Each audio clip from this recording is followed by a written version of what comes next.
Day 2, hiking out of the campsite, back on the trail, and beautiful.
Everybody I've been passing going the other direction is like, can't believe you're hiking in short sleeves, it's so cold.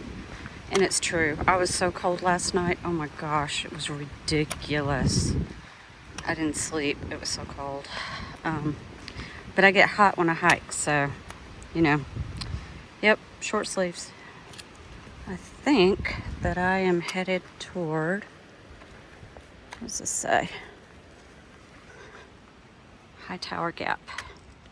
This direction.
Horse Gap. Back uphill.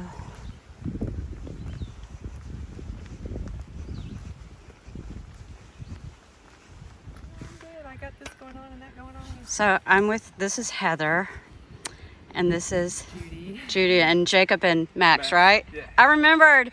And Heather's car is hanging off the cliff. So Small cliff. we're walking down to help her. And I'll talk to you later. Bye.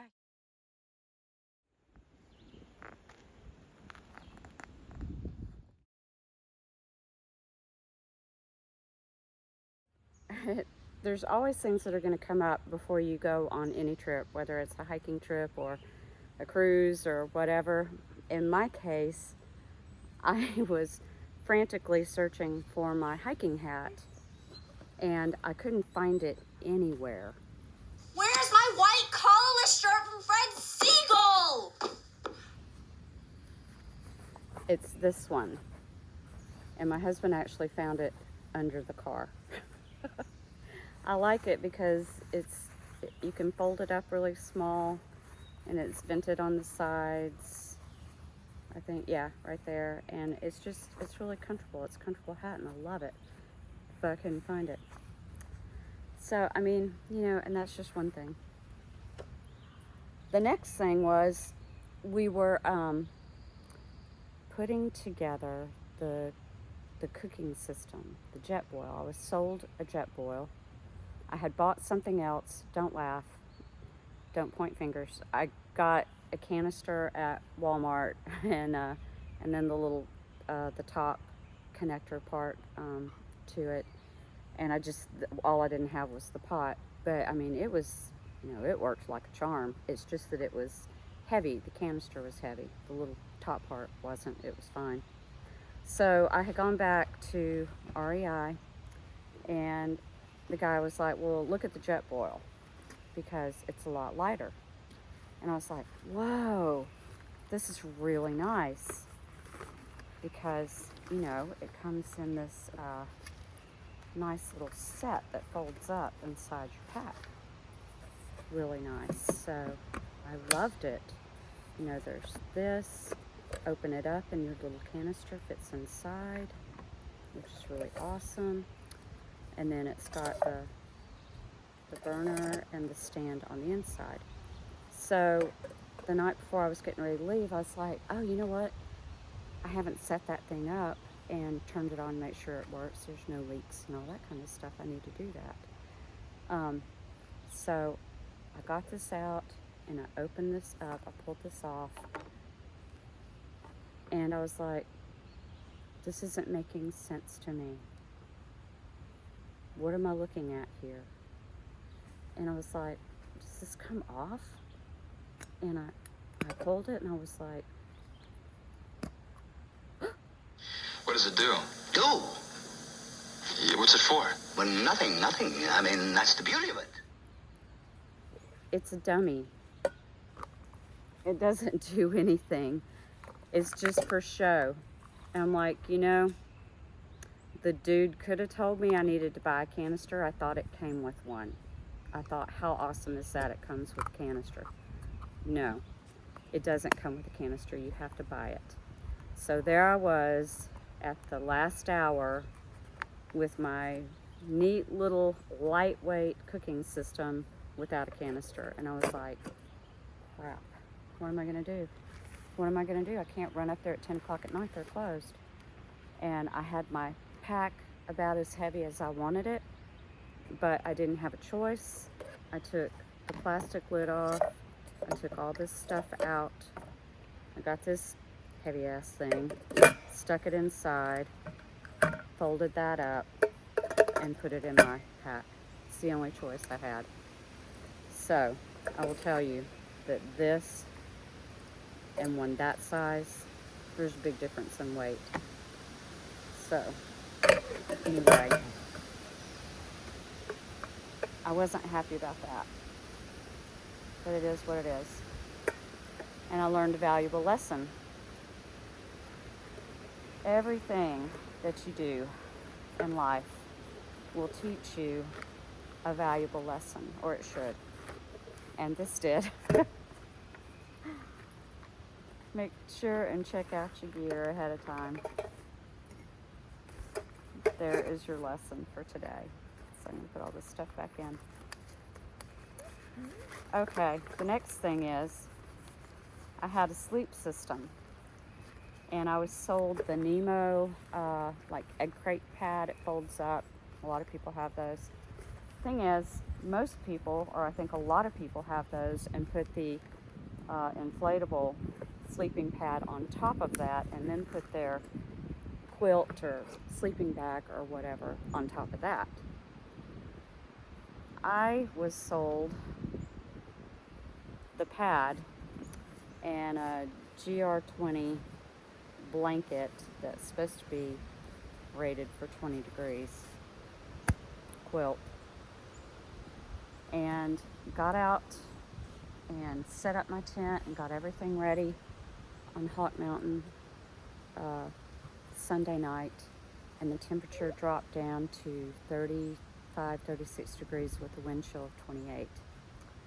And that quilt did not do the job. Phil, it's freezing out here. It's not Phil, it's Coach Weston. And it's not freezing out here.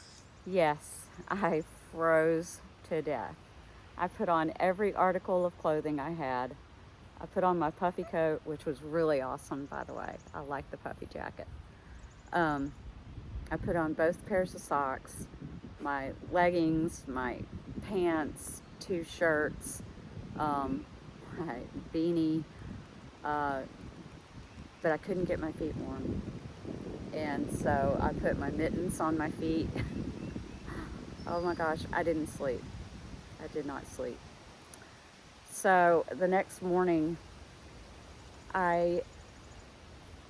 actually that night, I knew it was getting cold. I knew it was getting really, really cold. So I went ahead and used my Garmin InReach Mini, which if you don't have one, you really should have one in case of an emergency, because I used it. I had no signal, and I used it, and I texted my husband, hey, can you call Brett? I had 3 names, but eventually it was Brett who picked me up, shuttle driver, and he's awesome, and I actually got a lot of really good info and advice from him as well.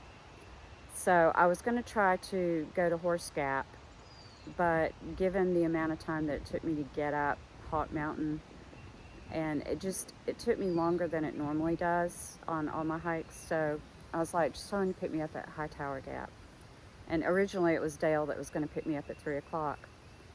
Well, by the morning, I really kind of wanted to just get up and go. I was freezing to death. I wanted to get hiking, and warm up a little bit. So I got up, got everything packed, got my tent packed, everything together, and was out on the trail by like 8, something like that. I don't know. It was really early. I was passing by all the friends that I'd made in the campsite, and they're like, hey, Robin, you're out early. I was like, yeah, getting going. So anyway, I got to Hightower Gap in 30 minutes. It didn't take any time to get there. It was shocking that I felt really good, and I was hiking really good. So I was like, well, I'll just go. I've got a long time to wait. I'm not going to get picked up till 3 o'clock. This is a long time. And he's coming to Hightower Gap. Still don't have a signal, and I don't want to mess anything up. So I hiked over to Horse Gap, then came back.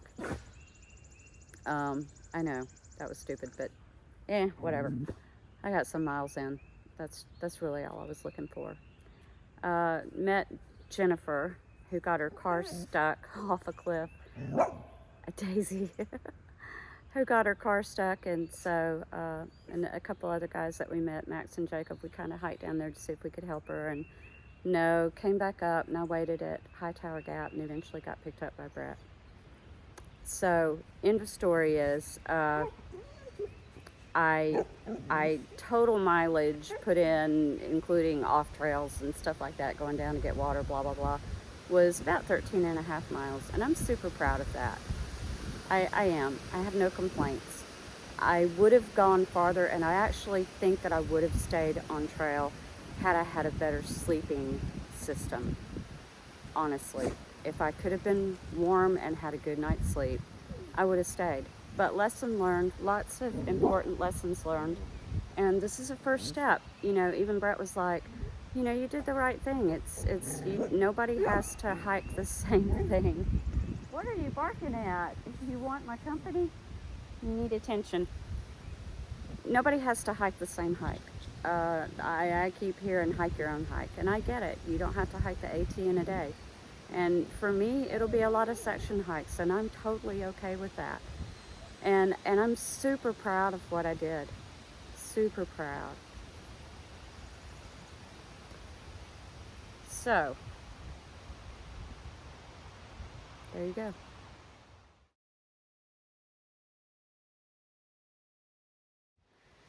And if any of you guys don't know my story, I know a lot of people subscribed. Thanks. I'm glad you tuned in. The videos, are for family and friends to just kind of follow along and see what kind of mischief I can get into. I was diagnosed with breast cancer in July of 2020, and in 2 years and 10 months, I've been through chemo, surgery, radiation, and additional monoclonal antibody treatment or targeted therapy. So almost 3 years of treatment. February, I ended treatment, and through the whole ordeal, I've been trying to stay active in martial arts. I mean, I was nursing. I retired from nursing in March 2021, and I do martial arts as well. So, I mean, even if I could just do 5 kicks on a bag every day, I did 5 kicks on a bag with each leg every day. It was something. There were some days that I couldn't walk from the bedroom to the bathroom. It was just, it was a feat. But little by little, I just kept increasing the amount of exercise to increase my endurance. When I came out to South Carolina to open the martial arts school, and I got Daisy, we started walking, and I would walk a half a mile. And then I started coming out to Kings Mountain at the entrance, and I'd walk 3/4 of a mile. And then I found trails, and I would walk a mile. And then I would do it twice, and I'd walk 2 miles. And then I got to 4 miles. And then I just got hooked, and everybody was like, Why are you doing this? I just felt like running. so I love it. I love the mountains. I love North Carolina mountains. I love the Blue Ridge Mountains. I love being in the outdoors, and I believe that I've lived in the wrong state my whole life. I grew up in Texas and Shreveport, Louisiana, and we don't have the mountains. It's not that close. So I just love it, and I'm going to keep doing what I'm doing, and I'm going to go back to the AT. I'm going to do another section, and I'll do it section by section, and that's totally fine, and I'm happy with that, and I'm super proud of what I accomplished. I'm so proud. I'm not sad about it at all. I mean, all total mileage, 13 and a half, almost 14 miles just in 2 days, when my greatest mileage has been 8, and then I was carrying a pack. I'm happy with it, and thanks for tuning in, and come back, because I'm not done. I'm still out there. To all you survivors of any kind of disease, whether it's breast cancer or any other kind of cancer, keep up the good fight. Just keep up the good fight. Your life is worth living. Go live your life. Bye, guys.